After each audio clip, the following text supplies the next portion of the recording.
अर्पिता एक ऐसी परिवार से संबंध रखती थी जहाँ लड़कियों की शिक्षा का कोई मोल नहीं था, जहाँ 10वीं तक पढ़ाई कर ली बस उसके बाद शादी कर दी जाती थी।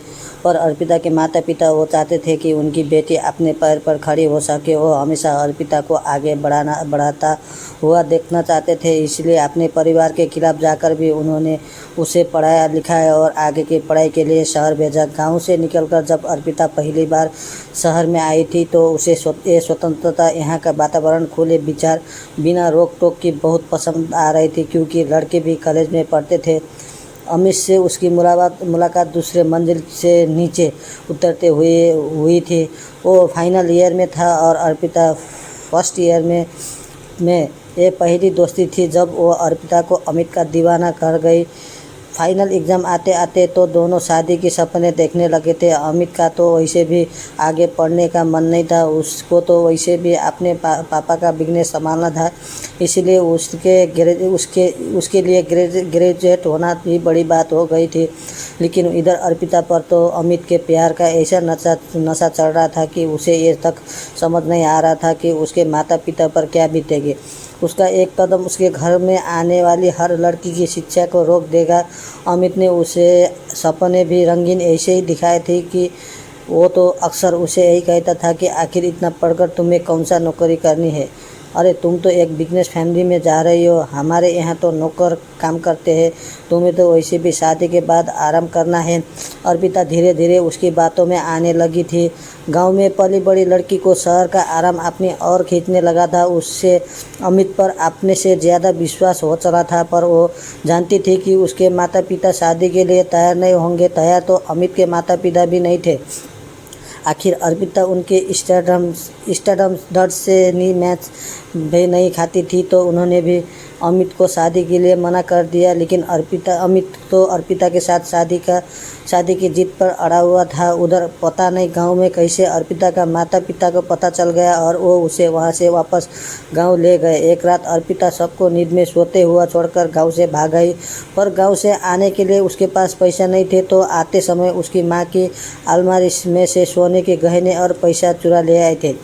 अमित तो उससे शादी करने के लिए वैसे भी तैयार था। दोनों ने मंदिर में जाकर शादी कर ली, पर अमित के माता पिता ने तो शुरू से ही उन्हें अपनाने से इनकार कर दिया।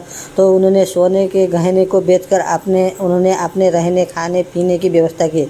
जब तक प्यार का खुमार था तब तक और जेब में पैसे थे तब तक समीर भी उसकी हाँ में हाँ मिलाता था। लेकिन धीरे धीरे जब प्यार का नशा उतरा और पैसा भी ख़त्म हो गए तो दोनों का आटे दाल में भाव पता चल गया। दोनों पति पत्नी में लड़ाई होने लगी, लेकिन दोनों की समस्या ज़्यादा दिन नहीं रही, क्योंकि अमित अपने माता पिता का अकेला बेटा था।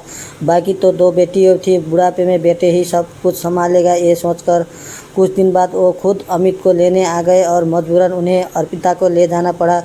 आज घर में काफ़ी रौनक थी। छोटी नंद शिवानी की शादी 5 दिन बाद ही थी, तो सब उसकी तैयारी में लगे हुए थे। बड़ी नंदन बिल्लो और उसके पति भी घर आए थे। सब लोग पिताजी के कमरे में बैठकर इसी बारे में बात कर रहे थे, जबकि घर की बहू अर्पिता सबके लिए चाय नाश्ते की तैयारी कर रहे थे। जैसे ही चाय नाश्ता लेते तैयार हुआ तो वो सबका चाय नाश्ता लेकर उसके कमरे में गई, लेकिन उसके कमरे में प्रवेश करते ही सब लोग नाराज़ हो लगे। अर्पिता को ये बात बहुत ख़राब लगी, पर फिर भी उसने सबको चाय नाश्ता दिया और ख़ुद भी अपना चाय नाश्ता लेकर बैठ गए। लेकिन तभी मम्मी जी उन्हें उसके पति अमित से अर्पिता को बाहर भेजने का इशारा किया, जिसे अर्पिता ने देखा भी लिया, लेकिन अनजान होने का नाटक करती हुई वो चुपचाप बैठे। अंत में अमित ने अर्पिता से कहा, हम लोग कुछ ज़रूरी बातें कर रहे हैं, प्लीज़ तुम अपने कमरे में जाकर नाश्ता कर लो। अर्पिता ने प्रश्न भरी नज़रों से अमित को देखा, जैसे वो कह रही है कि मैं भी तो इस घर के सदस्य हूँ, भला मेरे सामने बात क्यों नहीं हो रही है, मुझे भी तो ये घर में क्या चल रहा है वो सब बात तो जानने का हक है। शायद उसकी ये बात उसकी ननंद ने समझ ली, इसलिए वो अर्पिता से बोली, भाभी वो क्या है ना कि जब आपको लायक कोई काम होगा तो हम आपको ज़रूर बुलाएंगे, अभी तो आपका कोई काम ही है ही नहीं, तो आप नाश्ता करके अपने काम ख़त्म कर लो। वैसे भी आपको पता है शादी के घर में बहुत से काम होते हैं और आप घर की बहू है तो आप ही सब कुछ संभालना है। उसकी बात सुनकर अर्पिता ने मन ही मन सोचा है, हाँ मैं तो घर के काम करने के लिए ही हूँ, बाकी तो मुझे पता भी नहीं है कौन कब आ रहा है और क्या कहाँ क्या खर्च हो रहा है, घर में क्या सामान आया और क्या नहीं। बाज़ार से भी सामान लाकर सीधे अलमारी में रख दिया जाता है। मुझे तो कुछ भी बताया नहीं जाता, पर इतने लोगों के बीच बोलकर अपनी क्या बेइज्जती करे, इसलिए चुपचाप उठकर अपने कमरे में आ गए। काफ़ी देर तक तो उसे कुछ खाते ही नहीं बना, पर भूख क्यों कर रहे ना, इसलिए अपना नाश्ता ख़त्म किया और प्लेट रखते रसोई में जा ही रही थी तो देखा सब लोग तैयार होकर निकल रहे। नंदोई जी तो अपनी चाबी उठाकर पिताजी के साथ बाहर निकल गए। वहीं दोनों ननद अपनी बैग लहराती हुई बाहर आई और भाभी को बाय कहकर निकल गए। सासू माँ जी भी बाहर आई और अर्पिता को काम बता दिया। बहू, हम लोग ज़रूरी काम से बाहर जा रहे, तुम दोपहर का खाना तैयार कर लेना। उसे काम बताकर वो भी बाहर निकल गई। समीर बाहर आया और कमरे में अपना पर्स और बाइक की चाबी लेने चला गया। अमित, तुम सब लोग कहीं जा रहे हो? अर्पिता ने पूछा। उसकी बात को अनसुना कर अमित बोला, अभी मम्मी जी ने बताया तो सही कि ज़रूरी काम से जा रहे हैं। हाँ, पर कहाँ जा रहे हो? तुम लोगों ने तो ये बताया नहीं। अब ज़रूरी है क्या हर बात तुम्हें बताना? बता तो दिया कि ज़रूरी काम से जा रहे हैं और मम्मी ने तुम्हें जो काम बताया वो कर लेना, कहते हुए अमित अपना चाबी लेकर वहाँ से निकल गया। अर्पिता उसे पीछे दरवाजे तक आई तो देखा सब लोग कार में बैठे थे, पर पता नहीं क्यों ये लोग अभी भी गए नहीं थे। अर्पिता वहीं दरवाजे पर खड़ी उन लोगों को देख रही थी। ऐसा लग रहा था जैसे वो लोग किसी का इंतज़ार कर रहे थे। 10 मिनट बाद उसके घर में काम करने वाले मेड आती दिखी। उसके आने पर अमित की माँ का उन्हें अपने पास बुलाया और उन्हें कुछ समझाकर वो लोग वहाँ से निकल गए। मेड घर में आई तो अर्पिता ने दरवाज़ा बंद किया और आकर सोफे पर बैठ गई। मेड अपने काम में लग गई। सबसे पहले उन्होंने अमित की माँ के कमरे की सफाई की और फिर बाहर निकलकर उस कमरे के दरवाजे पर ताला लगा दिया। उन्हें ताला लगाकर देखकर अर्पिता ने पूछा, अरे काके, ताला क्यों लगा रही हो? उसकी बात सुनकर मेड ने उसकी तरफ देखा और बोली, मैडम ने कहा है कि उसके कमरे की सफाई करके ताला लगा देना। अर्पिता ने उसे आगे कुछ नहीं कहा, पर उसे हैरानी तब हुई जब मेड ने चाबी उसे देने की जगह अपनी कमर में खोस ली और घर के बाकी के कमरे की सफाई करने लगी। एक नौकरानी पर भी आंख बंद कर विश्वास था, पर अपनी बहू पर नहीं। माना कि मेड यहाँ कई सालों से काम कर रही हो, पर वो भी तो इस घर की एकलौती बहू है। आज नहीं तो कल उसे ही सब कुछ संभालना है। खैर, अर्पिता ने देखा कि जैसे जैसे मेड सफाई करती जा रही थी वैसे वैसे सब कमरे पर ताला लगाती जा रही थी। उन्होंने सिर्फ नित्या का कमरा, रसोई और हाल ही छोड़ा था जहाँ ताला नहीं लगा था। कहा कि आप तो जा रही हो, अब सारे कमरे की ताला लगा दिया तो चाबी तो दे दो, नहीं तो जब वो लोग आएंगे तो दरवाज़ा कैसे खोलेंगे? उसकी बात सुनकर मेड बोले, माफ़ करना बहुरानी, पर मैम साहब ने मना किया है आपको चाबी देने से। उन्होंने कहा है कि ताला लगाकर चाबी पड़ोस वाले तिवारी जी को दे जाना। कहकर मेड घर से निकल गई। जब अर्पिता सोफे पर बैठी एक पटक उन्हें जाती देख रही थी। अर्पिता कहाँ ऐसे सपने देखी थी कि बहुत खुशहाल जीवन जिएगी। उसका पहला पैर उससे मिल गया, पर अब ससुराल वाले से पाला पड़ा रहा था कि कहाँ तो घर में नौकर चाकर काम करते हैं। अब ले देकर के एक मेड रह गई जो भी घर में की साफ़ सफाई के लिए आती थी। बाकी रसोई का सारा काम अर्पिता के हिस्से में डाल दिया गया था।